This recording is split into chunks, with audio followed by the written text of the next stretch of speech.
को चाहिँ यो अनुहारको जुन यो चमक छ नि सेतो चमक यो प्लास्टिक सर्जरी गरेको रे कति वर्ष कति करोड खर्च गरेर बनारे भन्ने पनि हामीले हेरेका थियौँ हैन के हो यो भन्देऊ त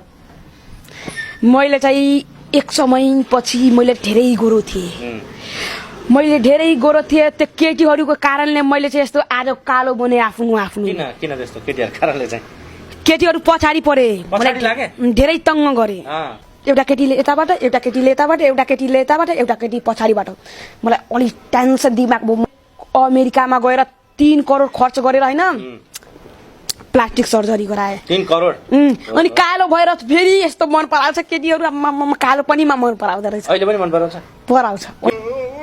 मैले त केटीको चक्कर पहिला छोडिदिए 4 चोटी मैले धोका खाइसकेछ 4 चोटी 4 चोटी खाए अब सम्पत्ति टन्नै छ रे त तिम्रो नेपालमा विदेशमा पनि कहाँ के किनेहरु के आइल्यान्ड छ नि त्यहाँ मोबाइलको ठुलो फ्याक्ट्री मेरै मुर्ज खलिफा भन्छ नि त्यो पनि मेरै अनि